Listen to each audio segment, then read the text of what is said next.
أعوذ بالله من الشيطان الرجيم بسم الله الرحمن الرحيم وكذلك أوحينا إليك روحا من أمرنا ما كنت تدري ما الكتاب ولا الإيمان ولكن جعلناه نورا نهدي به من نشاء من عبادنا وإنك لتهدي إلى صراط مستقيم صراط الله الذي له ما في السماوات وما في الأرض ألا إلى الله تسير الأمور بسم الله الرحمن الرحيم حميم والكتاب المبين إنا جعلناه قرآنا عربيا لعلكم تعقلون وإنه في أم الكتاب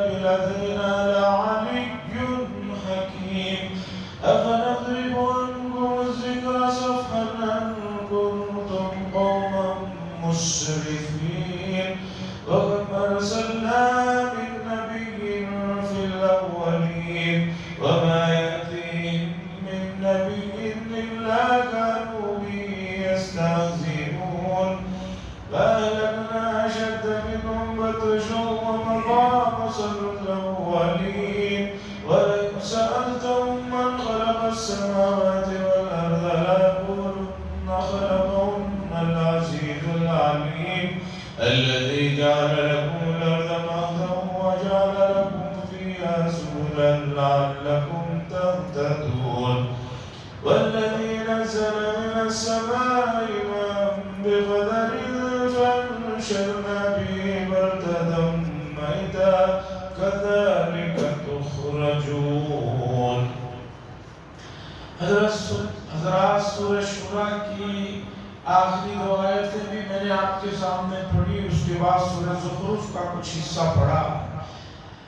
سورہ شورى کی آخری آیتوں میں اللہ تعالیٰ نے بات بتائی کہ اللہ تبارک و تعالیٰ کسی انسان سے براہ راست دنیا میں بات نہیں کرتے، یا تو وحی کے ذریعے فرشتہ کوئی پیغام لاتا ہے، یا اللہ تعالیٰ دل میں کوئی بات ڈالتے ہیں، اور آمنے سامنے بات ہو ایسا دنیا میں نہیں ہو سکتا۔ اس لیے مکے کے لوگ جو یہ بیجا فرمائشیں کر رہے ہیں، ان فرمائشوں پر توجہ نہ دیں۔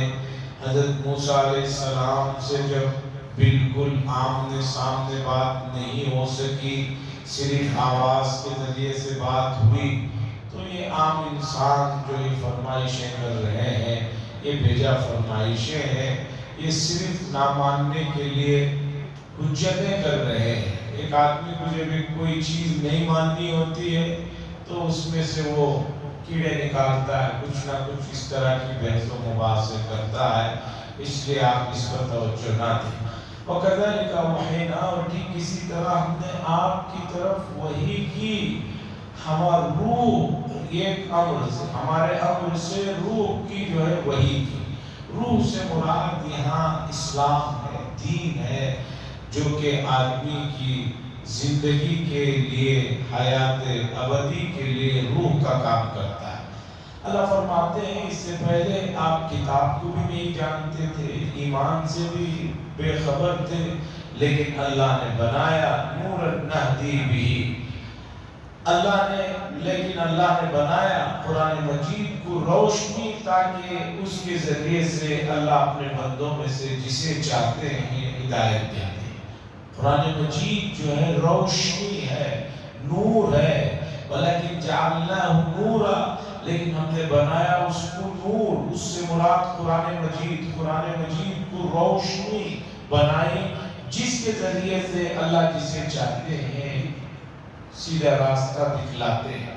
تو قرآن مجید جو ہے وہ روشنی ہے، اور دکھ یہ ہے کہ اس روشنی سے لوگ استفادہ نہیں فرما رہے ہیں، استفادہ فرمانا چاہیے۔ قرآن مجید کی آیتیں مکے میں نازل ہوئی ہیں، اس وقت مخاطب عام طور پر کفار مشرکین تھے، وہ استفادہ نہیں کر رہے تھے، مان نہیں رہے تھے۔ اللہ نے بتایا لیکن یہ بات میں اور آپ جانتے ہیں کہ قرآن مجید قیامت تک تمام انسانوں کے لیے رہنمائی کی کتاب ہے، ہدایت کی کتاب ہے۔ اب اگر ہم لوگ اگر اس سے نہیں فائدہ اٹھا رہے ہیں تو ہم بھی بد نصیب ہیں، ہم بھی نادان ہیں، ہم بھی جو ہے بہت زیادہ جو ہے ظلم کر رہے ہیں اپنے آپ پر۔ وَإِنَّكَ لَتَهْدِي إِلَىٰ صِرَاطٍ مُسْتَقِيمٍ، اور اے نبی کریم صلی اللہ علیہ وسلم آپ لوگوں کو سیدھی راہ دکھا رہے ہیں۔ اللہ نے اس بات کو بیان کیا کہ ہمارے نبی جس کام کے لیے ان کو بھیجا گیا ہے اس کام میں وہ پورے طور پر کامیاب ہیں اور اپنا کام پورا کر رہے ہیں۔ یہ سب سے بڑی بات ہے رسالت پر اور رسول اللہ صلی اللہ علیہ وسلم کی صداقت پر کہ اللہ شہادت دے رہے ہیں کہ آپ لوگوں کو سیدھا راستہ دکھا رہے ہیں۔ تو اس لیے نبی کی کسی بھی بات کو آدمی انکار کرے، نہ مانے، اس میں کیڑے نکالے تو وہ گویا اللہ کی باتوں کا انکار کر رہا ہے۔ اس لیے کہ نبی تو اپنی طرف سے کوئی بات بتاتے نہیں ہیں، جو بھی ہے وحی کے ذریعے سے اللہ کے ذریعے آئی ہوئی چیزوں سے بتاتے ہیں۔ اس لیے موجودہ زمانے میں جو لوگ سنتوں کی اہمیت کو مانتے نہیں ہیں یا سنتوں کو ذرا ڈاؤن نگاہ سے دیکھتے ہیں اور سمجھتے ہیں کہ ہم کامیاب ہو جائیں گے، وہ غلط سوچ رہے ہیں۔ اس لیے کہ یہ تقسیم جو ہے وہ یہ بتانے کے لیے نہیں ہے کہ یہ غیر ضروری چیز، اگر غیر ضروری چیز ہوتی تو اللہ کو نبی کریم صلی اللہ علیہ وسلم کے ذریعے سے ان چھوٹی چھوٹی چیزوں کا خود نبی نے جو اہتمام فرمایا بتلایا، ضرورت ہی کیا تھی؟ یقین مانیے میں بہت حیران ہوتا ہوں، معمولی انسان کی بنائی ہوئی چیزیں جس میں سے بہت سی چیزوں کا ہمیں علم بھی نہیں رہتا ہے، لیکن ہم سمجھتے ہیں کہ وہ چیز ضروری ہے تبھی تو رکھا ہے۔ ایک آدمی کے پاس ایک موبائل فون ہے، مثال کے طور پر لیجیے، اس میں بہت سی چیزیں ایسی ہیں جو اسے معلوم ہی نہیں، لیکن اسے نہ معلوم ہونے کی وجہ سے ان چیزوں کو نکال کے پھینک نہیں دیتا ہے، اس لیے کہ ان ایپس کا کبھی نہ کوئی مسئلہ جڑا ہوا رہتا ہے، آپ وہ نکالیں گے کسی موقع پر آپ کو پریشانی آئے گی۔ رکھتے ہیں آپ کی ضرورت نہیں آ رہی ہے، رکھتے ہیں۔ تو سوال یہ ہے کہ جب دنیا کی چیزیں نہیں سمجھ میں آ رہی ہیں پھر بھی آپ ان چیزوں کو نکال کر نہیں پھینک رہے ہیں، پر جو ہے کچھ نہیں کر رہے ہیں، تو رسول اللہ صلی اللہ علیہ وسلم نے دین کے احکامات کو جو بتایا، ان میں جو چیزیں بتائی اسے آپ یہ سمجھ کر کہ ان چیزوں کی کوئی اہمیت نہیں ہے، سنت کی طرف توجہ نہ دینا، یہ انتہائی نادانی اور کم علمی کی بات ہے۔ اللہ فرماتے ہیں اِنَّكَ لَتَهْدِي إِلَىٰ صِرَاطٍ مُسْتَقِيمٍ، اور آپ بے شک سیدھا راستہ، مستقیم سیدھی راہ کی طرف لوگوں کو توجہ دلا رہے ہیں۔ وہ راستہ صراط اللہ الذی، وہ راستہ کہ جس اللہ نے، صراط اللہ اللہ کا وہ راستہ جس کے لیے ہے تمام چیزیں آسمانوں میں اور زمینوں میں، جو کچھ ہے آسمانوں میں زمینوں میں اللہ کے لیے ہے، اس اللہ کے راستے کو آپ دکھا رہے ہیں۔ سنت کی اہمیت کے لیے یہ بات کافی ہے۔ اللہ بتا رہے ہیں کہ اے نبی آپ جو راستہ بتا رہے ہیں وہ اللہ کا راستہ ہے، اس اللہ کا راستہ ہے جس کے لیے آسمانوں اور زمینوں کی ملکیت ہے۔ تو سنت کو اگنور کرنا یا درگزر کرنا یا توجہ نہ دینا صحیح نہیں۔ الا الی اللہ تسیر الامور، سن لیجئے، ذرا متوجہ ہو جائیے، تمام چیزیں جو ہے اللہ ہی کی طرف لوٹ کر جانے والی ہیں، ہمیں بھی اللہ کے پاس لوٹ کر جانا ہے، تو اس لیے اس طرح کی چیزوں کو جو توجہ نہیں دی جا رہی ہے توجہ دینے کی ضرورت ہے۔ یہ تھی سورہ شورى، مکی سورت تھی، اس کا نزول کا نمبر جو ہے 62 تھا، اس کے فوراً بعد یہ سورہ زخرف، اس کا بعد نزول کا نمبر 63 ہے۔ مکے میں نازل ہونے والی سورتوں میں 63ویں نمبر پر یہ سورت نازل ہوئی ہے۔ قرآن کی ترتیب میں یہ 43 نمبر پر رکھی ہوئی ہے۔ سورہ فاتحہ کی ترتیب سے آئیں گے تو 43ویں نمبر پر ہے، لیکن نازل ہونے کے اعتبار سے 63ویں نمبر پر ہے۔ اس میں 7 رکوع ہیں اور 1 کم 90 آیتیں ہیں، اور مکی صورت ہے تو مکی صورتوں میں توحید، رسالت اور آخرت کا مسئلہ بڑے پیمانے پر ذکر کیا جاتا ہے۔ زخرف کے معنی ہے سونے، سونا اور قیمتی جو دھات ہیں، اس کے زیورات ہوتے ہیں، اسے زخرف کہا جاتا ہے۔ اس سورت کا نام زخرف اس لیے رکھا ہوا ہے، آگے چل کر ایک آیت آ رہی ہے جس میں اللہ تعالیٰ نے یہ بات بتائی، کفار نے یہ کہا کہ اگر نبوت کا مسئلہ ہے تو اللہ نے مکے کے کسی دولت مند اور مالدار آدمی کو کیوں نبی نہیں بنا دیا؟ کسی مالدار کو بناتے آپ اللہ نبی، حضور صلی اللہ علیہ وسلم کو کیوں نبی بنایا گیا؟ حضور صلی اللہ علیہ وسلم بظاہر مالدار نہیں تھے، آپ کے پاس ایسا معاملہ نہیں تھا۔ تو وہاں پر اللہ تعالیٰ نے کہا کہ لوگ یہ کہتے ہیں کہ بھئی سونے کی سیڑھیاں ہونی چاہیے، سونے کا گھر ہونا چاہیے، تو وہاں اس آیت کے ذیل میں اور باتیں آئیں گی، تو اس آیت کے حصے سے اس سورت کا نام اسی پر سورہ زخرف رکھا گیا ہے۔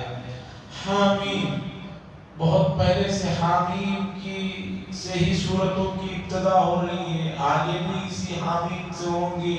میں نے بات بتائی کہ 7 سورتیں حامیم سے شروع ہوتی ہیں، اور مفسرین کہتے ہیں جو سورتیں حامیم سے شروع ہونے والی ہیں ان میں توحید، رسالت کے مضامین کو بہت ہی دل کو چھو جانے والے انداز میں اللہ تبارک و تعالیٰ نے بیان فرمایا ہے۔ حامیم، اس کے معنی اللہ ہی بہتر جانتے ہیں کہ اس سے کیا مراد ہے۔ والکتاب المبین، واضح کتاب کی قسم کھا رہے ہیں، اور واضح کتاب سے مراد قرآن مجید ہے۔ والکتاب المبین، اور واضح کتاب کی قسم، اللہ تعالیٰ جس چیز کی قسم کھا رہے ہیں تو سمجھیے کہ اس چیز کا مقام اور مرتبہ اور حیثیت کیا ہوگا۔ اِنَّا جَعَلْنَاهُ قُرْآنًا عَرَبِيًّا لَعَلَّكُمْ تَعْقِلُونَ، بے شک ہم نے بنایا اس قرآن کو فصیح عربی زبان کا تاکہ تم لوگ سمجھ سکو، سمجھو، چونکہ عربی زبان فصیح عربی زبان، ہر زبان کئی کیٹیگری میں ہوتی ہے۔ اردو ہے، لکھنے کی ایک اردو ہے، پڑھنے کی ایک اردو ہے، بولنے کی ایک اردو ہے، پھر بولنے والوں کے انداز سے الگ الگ نیچے سے نیچے تک آتی چلی جاتی ہے۔ تو عربی زبان جو ہے عرب لوگ بولتے تھے، ایک تو بولنے کی زبان ہے، لکھنے کی زبان ہے، اور لکھنے بولنے میں جو سب سے اعلیٰ درجے کی عربی زبان ہے، اللہ فرماتے ہیں اس زبان پہ ہم نے اس قرآن کو نازل کیا تاکہ تم سمجھ سکو۔ آگے بھی اللہ تبارک و تعالیٰ قرآن مجید کے مستحکم، محکم اور بہت اعلیٰ درجے کی کتاب ہونے کے سلسلے میں باتوں کو بیان فرما رہے ہیں۔ امت کا عجیب حال ہے کہ جس چیز کے سلسلے میں قرآن مجید شروع سے لے کر آخر تک جس کے فضائل، جس کے سلسلے میں بہت کچھ بتا رہا ہے، اسی کتاب کی اہمیت امت کے درمیان میں۔ سورہ بقرہ کی پہلی آیت لے لیجئے، ذالک الکتاب لا ریب فیہ، اس میں کوئی شک و شبہ نہیں۔ دوسری تمام چیزوں میں شک و شبہ ہو سکتے ہیں، چند دنوں میں یہ ہو سکتا ہے، وہ ہو سکتا ہے، اس کتاب میں شک و شبہ۔ آگے ایک جگہ پر اللہ نے کب نازل کیا، کس وقت نازل کیا، اس کا ذکر کیا۔ وَمَا أَدْرَاكَ مَا لَيْلَةُ الْقَدْرِ، اور پتہ بھی ہے لیلۃ القدر کیا ہے۔ اس رات کی فضائل بیان کرتے ہوئے فرمایا کہ اس رات کو یہ جو فضیلت ملی ہے قرآن مجید کے نزول کی وجہ سے ملی ہے اور قرآن مجید اس رات میں نازل ہوا. تو اللہ فرماتے ہیں ہم نے اسے فصیح عربی زبان میں نازل فرمایا پڑھنے والا تاکہ تم لوگ سمجھو. وَإِنَّهُ فِي أُمِّ الْكِتَابِ لَدَيْنَا لَعَلِيٌّ حَكِيمٌ، اور یہ ہمارے پاس لوح محفوظ میں، لوح محفوظ جو اصل جگہ ہے ہر چیز کی، جہاں پر ورجنل چیزیں ہیں، جہاں تقدیروں کا بھی پورا ایک سب کا لکھا ہوا ہے. اللہ فرماتے ہیں لوح محفوظ میں جو کتابیں محفوظ ہیں ان میں سب سے برتر اور حکمت سے پرمغز یہ کتاب ہے. چونکہ اور کتابیں بھی نازل ہوئی، انجیل ہے، توریت ہے، زبور ہے، صحف ابراہیم ہے، موسیٰ ہے، ابراہیم ہے. اللہ فرما رہے ہیں ان تمام کتابوں میں جو لوح محفوظ میں محفوظ ہیں ان میں سب سے برتر اور حکمت سے پرمغز کتاب ہے. اور کیا چاہیے قرآن مجید کی فضیلت اور اس کے لیے ضرورت اس بات کی ہے. میں بار بار گزارش کرتا کہ قرآن مجید کو پڑھنا اور پھر قرآن مجید کو ڈائریکٹ اس کی جو زبان میں ہے اس میں سمجھنے میں جو لذت ہے، جو شیرینی ہے، جو حلاوت ہے، وہ بہت بہت خوب ہے. ضرورت اس بات کی ہے کہ اس طرف تھوڑی سی توجہ دی جائے. اب آگے اللہ فرماتے ہیں مکے کے لوگ قرآن کی طرف سے بار بار اعراض کر رہے ہیں، کہہ رہے ہیں کہ ہمیں قرآن کی ضرورت نہیں ہے. اللہ نے آگے کی آیت میں بدلا ہے، کیا ہم ان حد سے گزرنے والوں کے اعراض کرنے کی وجہ سے قرآن مجید کو نازل کرنا بند کر دیں؟ ایسا نہیں ہے. یہ اللہ کا کرم ہے کہ لوگ ہدایت کو لینا نہیں چاہ رہے ہیں، لیکن اللہ پھر بھی 23 سال تک قرآن مجید کو نازل فرما رہے ہیں. اگر کوئی آدمی تھوڑی دیر کے لیے مجھے ہوا نہیں چاہیے یہ کہہ کر اپنے منہ اور ناک کو بند کر لے تو کیا اللہ ہوا کو بند کر دیں گے؟ اللہ کہہ رہے ہیں کہ بھئی ایک بے وقوف کی وجہ سے ہماری اتنی بڑی جو رحمت ہے اسے ہم ختم نہیں کر سکتے. أَفَنَضْرِبُ عَنْكُمُ الذِّكْرَ، کیا ہم ان لوگوں کی وجہ سے جو قرآن کو اعراض کر رہے ہیں، ذکر سے مراد قرآن، کیا اس کو نازل کرنا روک دیں، بند کر دیں؟ ایسا نہیں ہے، ہم نہیں کریں گے. یعنی قرآن کا نزول ہوگا اور یہ ہدایت کی کتاب 23 سال کے عرصے میں اللہ نے پوری فرمائی. اب نبی کریم صلی اللہ علیہ وسلم کو تسلی دی جا رہی ہے کہ آپ سے پہلے بھی انبیاء گزرے ہیں، ان انبیاء کے ساتھ اس زمانے کے ان کے قوم کے لوگوں نے مذاق کیا، ان کا برا چاہا، اس لیے آپ پریشان نہ ہوں. یہ سلسلہ پہلے سے چلا آ رہا ہے، آپ گھبرائیے. وَكَمْ أَرْسَلْنَا مِن نَبِيٍّ فِي الْأَوَّلِينَ، اور ہم نے کتنے نبیوں کو اس سے پہلے بھیجا ہے، بہت انبیاء کو بھیجا. وَمَا يَأْتِيهِمْ، اور ہم نے نہیں بھیجا کسی نبی کو مگر یہ کہ ان کا ٹھٹا کیا گیا، ان کا مذاق کیا گیا. آپ سے پہلے انبیاء کا بھی مذاق کیا گیا.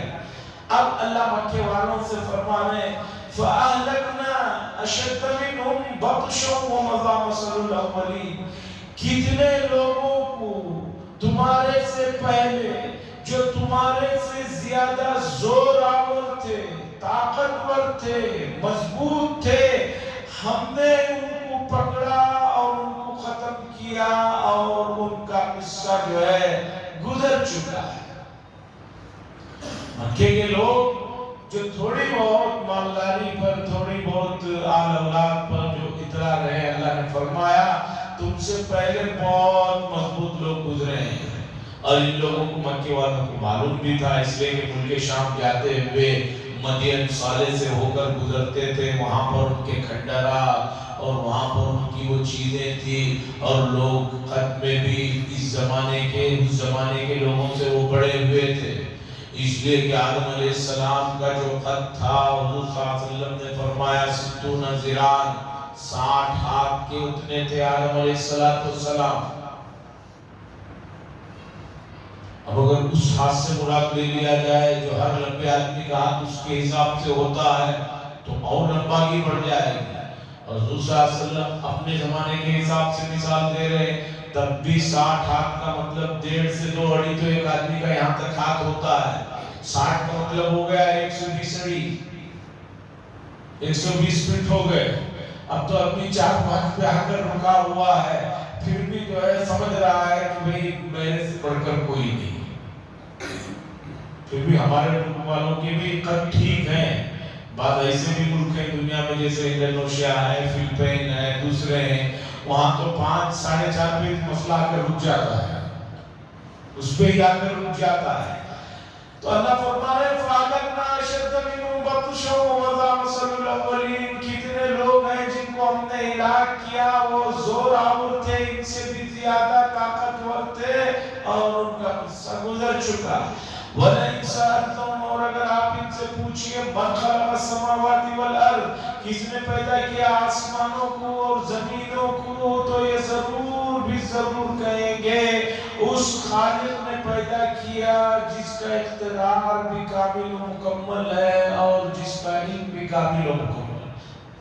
آسمانوں اور زمینوں کو بنانے کی جب بات آتی ہے تو جو ہے اللہ کا کہتے ہیں لیکن بات اللہ کو ماننے کی آتی ہے تو پھر اللہ کو چھوڑ کر دوسرے تیسروں کو ماننے لگتے ہیں. الذی جعل لکم الارض مہدا وہ ذات جس نے بنایا تمہارے لیے زمین کو بچھونا. اللہ نے زمین کو بچھونا بنایا یعنی آرام کرنے کی جگہ بنایا. وجعل لکم فیہا سبلا اور بنایا اس میں اللہ نے راستے تاکہ تم جو ہے اپنی منزل مقصود تک پہنچ جاؤ. زمین سائنس کے بقول بڑی تیزی سے گھوم رہی ہے کیا کیا ہو رہا ہے لیکن اس کے باوجود ہمیں محسوس نہیں ہو رہا ہے. اور کبھی تھوڑے سے جھٹکے تھوڑے سیکنڈ کے لیے آتے ہیں تو پتہ چلتا ہے کہ بھئی کتنی بے بسی کا حال ہے. ترقی یافتہ ملکوں میں بھی زلزلے کے جھٹکے آ رہے ہیں اور بہت کچھ تباہ و برباد ہو رہا ہے. جاپان جیسے ملک میں امریکہ جیسے ملک میں زمین میں بھی زلزلے سمندروں میں بھی زلزلے آ رہے ہیں اور بہت کچھ ان کا جو ہے تباہ ہو رہا ہے لیکن آدمی پھر بھی نہیں سمجھ رہا. الذی جعل لکم الارض مہدا اللہ اپنے احسانات کو ذکر کر رہے ہیں کہ ہم نے بنایا تمہارے لیے زمین کو بچھونا اور بنایا اس میں راستے تاکہ تم اپنی جگہ تک پہنچ سکو. والذی نزل من السماء ماء بقدر اور وہ ذات ہے جس نے آسمان سے یعنی بلندی سے پانی کو نازل کیا ایک اندازے سے ایک مقدار میں نازل کیا. ایسا نہیں کہ جتنا پانی ہے اتنا میں سے تھوڑا بھی ذرا زیادہ اتر جائے تو آپ کو معلوم ہے کیا حال ہو جاتا ہے. اللہ نے ایک مقدار کے برابر جو ہے بارش کو نازل فرمایا. فَأَنشَرْنَا بِهِ بَلْدَةً مَيْتًا جس کے ذریعے سے اللہ نے مردہ زمین کو زندہ فرمایا. زراعتدار جانتے ہیں بارش کے کیا فوائد ہیں اور بارشوں سے پہلے زمین کیا بنجر حالت میں ہوتی ہے. اللہ فرماتے ہیں فَأَنشَرْنَا بِهِ بَلْدَةً مَيْتًا اس کے ذریعے سے اللہ نے زمین کو زندہ فرمایا. كَذَلِكَ تُخْرَجُونَ ٹھیک اسی طرح تمہیں بھی مرنے کے بعد اٹھایا جائے گا. مردہ زمین کو جب اللہ زندہ کر سکتے ہیں اتنی بڑے حصے کو زندہ کر سکتے ہیں تو انسان تو زمین کے مقابلے میں کون سا قد و قامت کا ہے. اسے جو ہے دوبارہ جو ہے زندہ کیا جائے گا. کذالک تخرجون اسی طرح تمہیں جو ہے دوبارہ اٹھایا جائے گا. والذی خلق الازواج اور وہ ذات ہے جس نے ہر چیز میں جوڑے کو بنایا. وجعل لکم من الفلک اور بنایا تمہارے لیے کشتیوں کو اور چوپاؤں کو ما ترکبون تاکہ تم اس پر سواری کر سکو. مفسرین نے لکھا ہے اللہ نے 2 لفظ فرمائے ایک کشتی اور ایک چوپا ہے. انعام چوپا ہے اونٹ ہے گھوڑا ہے گدھا ہے گائے بیل بھینس. اشارہ اس بات کی طرف ہے کہ سواریاں 2 طرح کی. ایک سواریاں وہ ہیں جسے انسان بناتا ہے، اور ایک سوالیہ وہ ہیں جو انسان نہیں بناتا۔ جو انسان نہیں بناتا اس میں تمام جانور ہیں، جو بھی جانور ہیں اسے انسان نے نہیں بنایا، اللہ نے پیدا فرمایا۔ اور بنانا کشتی جیسے کہ بنائی جاتی ہے، کشتی کا لفظ رکھ کر اشارہ کر دیا کہ جتنی بھی چیزیں جب تک بھی بنائی جائیں گی سواری کے لیے، چاہے کار ہو، بس ہو، پلین ہو، ہوائی، جو بھی بنائی جائیں گی، یہ جو بنانے کے لیے آپ میٹیریل استعمال کرتے ہیں، را میٹیریل جو ہے کشتی کے لیے ہو، کسی کے لیے ہو، بس کے لیے ہو، لوہا ہے، اسے کس نے پیدا کیا؟ کوئی سی بھی آپ سواری بنائے، اس کا جو را میٹیریل ہے اسے کس نے پیدا کیا؟ اللہ نے پیدا کیا۔ اللہ کہہ رہے کہ ہم نے تمہارے لیے کشتیاں اور چوپائے بنائے تاکہ تم اس پر سواری کر سکو۔ دو لفظ رکھ کر تمام چیزیں اس میں آگے قیامت تک کی جتنی بھی آپ بنا لیجئے، اس کا را میٹیریل تو اللہ ہی نے بنایا ہے۔ اس سے تم کشتی بناؤ، چاہے بس بناؤ، ٹرک بناؤ، کار بناؤ، کچھ بھی بناؤ، ٹو ویلر بناؤ، اس میں استعمال ہونے والی چیز پیٹرول، وہ بھی اللہ نے زمین پہ خزانے رکھے ہیں۔ یا آج کل بیٹری کی گاڑیاں آ رہی ہیں، بیٹری کا بھی اصل میٹیریل مٹی ہی کی ایک چیز ہے، خاص طور پر افریقہ میں اس کی بہت سے کانیں گری ہوئی ہیں۔ یہ سب چیزیں بھی اللہ ہی نے پیدا فرمائی۔ لِتَسْتَوُوا، اللہ فرماتے ہیں تاکہ جب تم اس پر سوار ہو، عَلَى ظُهُورِهِ، اس کے اوپر، اس کی پیٹھ پر سوار ہو، ثُمَّ تَذْكُرُوا، پھر تم جو ہے اللہ کی نعمت کا ذکر کرو، جب وہ برابر ہو جائے، وَتَقُولُوا، اور کہو سبحان الذی، پاک ہے وہ ذات جس نے ہمارے لیے ان سواریوں کو مسخر بنایا، ہمارے انڈر میں دیا، وَمَا كُنَّا لَهُ مُقْرِنِينَ، اور ہم لوگ ایسے نہیں تھے کہ اس کو قابو میں لایا جا سکتا تھا، ہمارے قابو میں نہیں آ سکتے تھے۔ یہاں اللہ نے فرمایا جب اس نعمتوں پر جب بھی تم سواری کرو تو ہماری نعمت کو یاد کرو، اس کا شکر ادا کرو، اور کیا کہنا ہے؟ پاک ہے وہ ذات جس نے ہمارے لیے مسخر کر دیا۔ اونٹ اتنا پاورفل طاقتور جانور، چھوٹے سے بچے کے قبضے میں آ جاتا ہے، گھوڑا ہے، ہاتھی ہے، جتنے بھی جانور ہیں کیسے ہیں وہ، لیکن اللہ نے ہمارے انڈر میں دے دیا، ہمارے جو ہے کنٹرول میں دے دیا، اس ذات نے دیا، ہمارے بس میں نہیں تھا۔ اور اسی طریقے پر ہوائی جہاز کتنی بڑی ہے اور دوسری چیزیں ظاہری طور پر کتنی بڑی ہیں، لیکن انسان کے وہ کنٹرول میں ہے۔ یہ اللہ نے کنٹرول کی جو طاقت، چاہے دماغی اعتبار سے ہو اور اس کے بنائے گئے پروگرام کے اعتبار سے ہو، یہ طاقت آدمی کو کس نے دی؟ یقین مانیے جو انسان کے عقل اور دماغ میں جو سسٹم اللہ نے بنایا ہے اس کا تصور کوئی کر ہی نہیں سکتا، اور اگر اس میں ہلکی سی خامی اور مسٹیک ہو جائے، یقین مانیے دنیا سب کچھ خرچ کر دینے کے باوجود اسے قابو میں نہیں لا سکتی۔ اتنے ترقی یافتہ زمانے میں بھی میڈیکل آج بھی مجبور اور بے بس ہے۔ ایک آدمی ہوش میں نہیں ہے، کہتے ہیں کہ بخار چلے گی، پھر کب درست ہوں گے ہمیں نہیں معلوم، کیوں درست نہیں ہو رہے ہیں، اتنی دوائیاں دینے کے بعد، اتنے ہزاروں کی انجیکشنیں دینے کے بعد ہمیں نہیں معلوم۔ تو پتہ چلا انسان اپنے آپ کو کبھی یہ نہ سمجھے کہ سب کچھ میرے قبضے میں، کچھ بھی نہیں ہے، یہ اللہ کا کرم ہے کہ اللہ نے آپ کو صلاحیتیں دی، تو ان صلاحیتوں کو جو ہے اس کے بندوں پر، اس کی مخلوق پر خرچ کریں، ان کے لیے آسانیاں فراہم کریں۔ وَإِنَّ إِلَىٰ رَبِّنَا لَمُنْقَلِبُونَ، اور بے شک اے ہمارے پروردگار ہمیں آپ ہی کی طرف لوٹ کر جانا۔